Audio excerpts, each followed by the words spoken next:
సంజు శాంసన్ ఎంత చెప్పుకున్నా తక్కువే.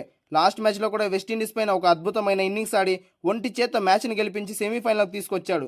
ఇక్కడ కూడా ఒక అద్భుతమైన ఇన్నింగ్స్ ఆడి కేవలం 42 బంతుల్లోనే 89 రన్స్ చేసి 7 సిక్స్లు 8 ఫోర్ల సహాయంతో అద్భుతమైన బ్యాటింగ్ ప్రదర్శనతో భారత్ ఒక మంచి స్కోర్ బోర్డుపై పెట్టింది.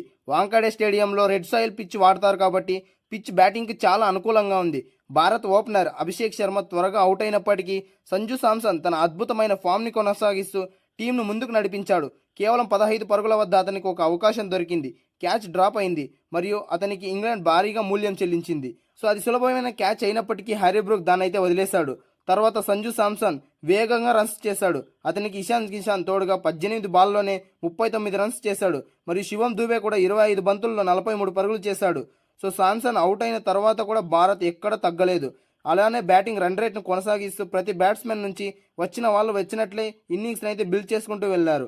ఇక ఇంగ్లాండ్ ఫీల్డింగ్ కొంచెం నిర్లక్ష్యం కనిపించింది. క్యాచ్లు డ్రాప్ అయ్యాయి. గ్రౌండ్ ఫీల్డింగ్ కూడా అంత బాగాలేదు. బౌలర్లు సరైన ప్లాన్తో బౌలింగ్ చేయలేదు. ఇక ఇది సూపర్ 8 నాకౌట్ మ్యాచ్ కాబట్టి ఒత్తిడి చాలా ఇంగ్లాండ్ మీద ఉంది. సో ఇంకా సెమీఫైనల్ 2లో ఇండియా వర్సెస్ ఇంగ్లాండ్ మ్యాచ్లో ఇంగ్లాండ్ అయితే టాస్ గెలిచి బౌలింగ్ ఎంచుకుంది. కానీ వాళ్ళు ఎంచుకున్న దానికి సరైనది కాదు అని అనిపించింది. ఎలాగంటే ఇండియా 20 ఓవర్లలోనే 253 పరుగులు చేసింది, 7 వికెట్లు నష్టపోయి. సో అభిషేక్ శర్మ మళ్ళీ ఒక తక్కువ రన్స్కే ఈ మ్యాచ్లో కూడా అవుట్ అయ్యాడు. కేవలం 2 ఫోర్స్ మాత్రమే చేశాడు. సంజు శాంసన్ ఎంత చెప్పుకున్నా తక్కువే. లాస్ట్ మ్యాచ్లో కూడా వెస్టిండీస్ పైన ఒక అద్భుతమైన ఇన్నింగ్స్ ఆడి ఒంటి చేత మ్యాచ్ని గెలిపించి సెమీఫైనల్కి తీసుకొచ్చాడు. ఇక్కడ కూడా ఒక అద్భుతమైన ఇన్నింగ్స్ ఆడి కేవలం 42 బంతుల్లోనే 89 రన్స్ చేసి 7 సిక్స్లు 8 ఫోర్ల సహాయంతో ఈ మ్యాచ్ కూడా గెలిపించేలా ఉన్నాడు. ఇక ఇషాన్ కిషాన్ చూసుకుంటే కేవలం 18 బాల్లోనే ఈ పార్టీలో జాయిన్ అయిపోయాడు. కేవలం 18 బంతుల్లోనే 39 రన్స్ చేసి 2 సిక్స్లు 4 ఫోర్ల సహాయంతో 39 రన్స్ చేశాడు. దాని తర్వాత వచ్చిన శివం దూబే కూడా ఒక అద్భుతమైన ఇన్నింగ్స్ ఆడాడు. కేవలం 25 బంతుల్లోనే 43 రన్స్ చేశాడు, 4 సిక్సర్లు కొట్టాడు. అది కూడా ఆడిల్ రషీద్కి ఆ 4 సిక్స్లు కొట్టడం కూడా ఒక అద్భుతం అని చెప్పాలి. ఇక సూర్యకుమార్ యాదవ్ కూడా ఒక 6 అయితే స్కోర్ చేశాడు, అయినా త్వరగానే అవుట్ అయిపోయాడు. ఆ తర్వాత హార్దిక్ పాండ్యా 12 బంతుల్లోనే 27 రన్స్ కొట్టాడు. లాస్ట్ ఓవర్లో అయితే ఆ 2 సిక్స్లు చాలా అంటే చాలా మంచిగా కొట్టాడు. దాని తర్వాత 3 ఫోర్ల సహాయంతో 27 రన్స్ కొట్టాడు హార్దిక్ పాండ్యా. దాని తర్వాత వచ్చిన తిలక్ వర్మ కేవలం 6 బంతుల్లోనే 21 రన్స్ చేశాడు, 3 సిక్స్లు. జోఫ్రా ఆర్చర్కి అయితే ఇచ్చి పడేసని చెప్పుకోవాలి. సో జోఫ్రా ఆర్చర్ వేసిన 19 ఓవర్లో 3 సిక్స్లు కొట్టి తిలక్ వర్మ కూడా 7 బంతుల్లోనే 21 రన్స్ అయితే స్కోర్ చేశాడు. ఇక టీమిండియా స్కోర్ చూసుకుంటే 20 ఓవర్లలో 253 రన్స్ స్కోర్ చేసింది, 7 వికెట్ల నష్టానికి.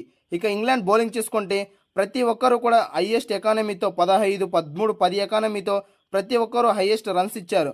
జోఫ్రా ఆర్చర్ అయితే వేసిన 4 ఓవర్స్లో ఏకంగా 61 రన్స్ ఇచ్చాడు, కేవలం 1 వికెట్ తీసుకున్నాడు.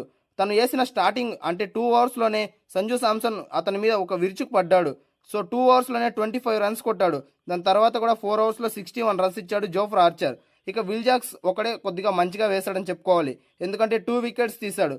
అభిషేక్ శర్మ అండ్ సంజు శాంసన్ వికెట్స్ తీసింది విల్ జాక్సే కాబట్టి కొద్దిగా బాగా వేశాడని చెప్పుకోవాలి, ఎందుకంటే వాళ్ళిద్దరూ ఉంటే ఇంకా ఎక్కువ రన్స్ స్కోర్ చేసేవాళ్ళు. సో ఇంకా జెమీ ఓవర్టన్ కూడా 3 ఓవర్లలో 36 రన్స్ ఇచ్చారు, ఇంకా వికెట్ అయితే తీయలేదు. శామ్ కరన్ కూడా 4 ఓవర్లలో 53 రన్స్ ఇచ్చాడు. ఆడిల్ రషీద్ 4 ఓవర్లలో 41 రన్ ఇచ్చి 2 వికెట్స్ అయితే తీసుకున్నాడు. ఇండియా 20 ఓవర్లలోనే 253 పరుగులు చేసింది. ఇక ఇంగ్లాండ్ బ్యాటింగ్ విషయానికి వస్తే ఫిల్ సాల్ట్ స్టార్టింగ్లోనే అవుట్ అయిపోయాడు, కేవలం 5 రన్స్ మాత్రమే చేశాడు. దాని తర్వాత జోష్ బట్లర్ వచ్చాడు, 25 రన్స్ చేశాడు కేవలం 17 బాల్లలో. కొద్దిగా తడబడ్డా జోష్ బట్లర్ కూడా అవుట్ అయిపోయాడు. దాని తర్వాత హరీ బ్రూక్ కూడా 7 రన్స్ చేసి అవుట్ అయిపోయాడు. దాని తర్వాత వచ్చాడు జాకోబ్ బెథల్, ఇంగ్లాండ్ టీంని దాదాపుగా గెలిపించినంత పనిచేశాడు. కేవలం 48 బంతుల్లోనే 105 పరుగులు చేసి 7 సిక్సర్లు 8 ఫోర్ల సహాయంతో దాదాపుగా ఇంగ్లాండ్ టీంను గెలిపించేశాడు. అతని ద్వారానే ఇంగ్లాండ్ అయితే కొద్దిగా హోప్ పెట్టుకుంది ఖచ్చితంగా గెలిపిస్తాడు అని. కానీ శివం దుబే వేసిన లాస్ట్ ఓవర్లో ఫస్ట్ బాల్కే రన్అట్ కావడంతో జాకోబ్ బెథల్ మ్యాచ్ని గెలిపించలేకపోయాడు. దాని తర్వాత విల్ జాక్స్ 35 రన్స్ కొట్టాడు కేవలం 20 బాల్లో, 2 సిక్సర్లు 4 ఫోర్ల సహాయంతో.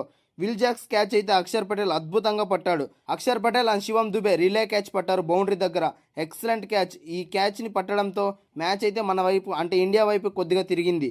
సో ఇంకా ఇండియా బౌలింగ్ విషయానికి వస్తే హర్షదీప్ సింగ్ 4 ఓవర్లు వేసి 51 రన్స్ ఇచ్చాడు, కానీ ఒక ఇంపార్టెంట్ వికెట్ తీశాడు, అదే విల్ జాక్స్ది. దాని తర్వాత హార్దిక్ పాండ్యా అద్భుతంగా చేస్తాడు బౌలింగ్, అయితే ఈరోజు 2 వికెట్స్ తీసుకున్నాడు. కేవలం అందరికన్నా రన్ రేట్ కూడా తక్కువే ఉంది. సో 4 ఓవర్లలో 38 రన్స్ ఇచ్చి 2 వికెట్లు అయితే తీశాడు. దాని తర్వాత ట్రంప్ కార్డ్ మన జస్ప్రీత్ బుమ్రా, సో ఎప్పుడు బాల్ ఇచ్చినా కూడా మనకైతే వికెట్స్ అయితే తీస్తూనే ఉంటాడు. సో ఈరోజు కూడా 4 ఓవర్స్ వేసి 33 రన్స్ ఇచ్చి ఒక వికెట్ అయితే తీశాడు. కానీ లాస్ట్లో 18వ ఓవర్ అయితే కేవలం 6 పరుగులు మాత్రమే ఇచ్చాడు. సో ఈ ఓవరే మనకైతే మ్యాచ్ టర్నింగ్ పాయింట్ అని చెప్పుకోవచ్చు. ఖచ్చితంగా జస్ప్రీత్ బుమ్రా ఉండడం మనకు ఒక అదృష్టం అని చెప్పుకోవాలి. ఇక వరుణ్ చక్రవర్తి ఈరోజు కొద్దిగా ఎక్స్పెన్సివ్ అయ్యాడు. ఈ మ్యాచ్లో టర్నింగ్ పాయింట్ ఏంటంటే ఖచ్చితంగా ఫీల్డింగ్ అని చెప్తా. ఎందుకంటే వచ్చిన క్యాచెస్ అన్నీ పట్టారు. అక్షర్ పటేల్ అయితే అద్భుతంగా 2 క్యాచెస్ తీసుకున్నాడు. సో ఇదే మ్యాచ్ టర్నింగ్ పాయింట్ అని చెప్పుకోవచ్చు.